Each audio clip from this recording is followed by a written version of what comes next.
Ingat, cara termudah, termurah, dan satu-satunya yang paling efektif untuk segera mengakhiri pandemi ini adalah dengan disiplin protokol kesehatan secara kolektif.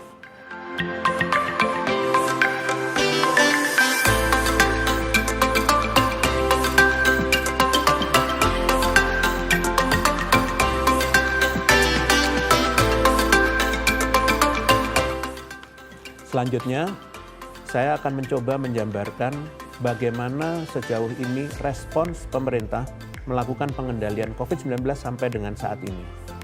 Pada prinsipnya, respon pemerintah dalam menangani pandemi COVID-19 dibagi menjadi 3 fase, yaitu fase merespons, memperbaiki, dan mempertahankan.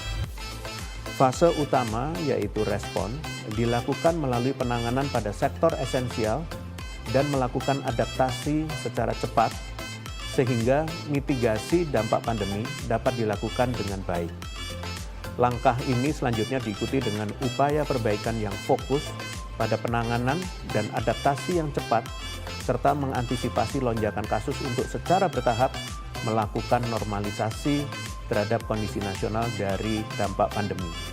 Terakhir, pemerintah bersama dengan seluruh elemen masyarakat berupaya keras untuk mempertahankan capaian positif dari penanganan pandemi dengan menerapkan protokol kesehatan secara ketat sehingga pemulihan sektor sosial ekonomi dapat berjalan dengan baik.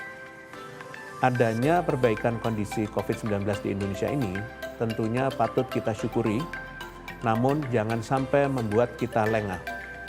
Belajar dari pengalaman lonjakan kasus sebelumnya bahwa justru fase yang paling berat adalah fase ketika kasus mulai melandai. Fase ini paling berat karena disinilah seluruh lapisan pemerintah dan masyarakat diuji kedisiplinan dan ketahanannya untuk mempertahankan situasi yang telah melandai ini agar tidak kembali mengalami lonjakan kasus. Dengan telah dibukanya aktivitas sosial ekonomi secara bertahap dan perlahan kembali menuju kehidupan normal baru, maka sudah seharusnya kita jadikan momentum ini untuk bersama-sama refleksi bahwa tentu saja keadaan ini jauh lebih baik dibandingkan keadaan di mana kasus melonjak tinggi, rumah sakit penuh, serta kabar duka karena kematian akibat COVID dari sekitar kita. Renungan ini seharusnya lebih dari cukup untuk membuat kita tidak lengah dan terus disiplin protokol kesehatan, karena tentunya kita tidak mau kembali ke keadaan itu lagi. Ingat, cara termudah, termurah, dan satu-satunya yang paling efektif untuk segera mengakhiri pandemi ini adalah dengan disiplin protokol kesehatan secara kolektif. Tidak hanya individu saja, namun harus dilakukan oleh seluruh lapisan masyarakat.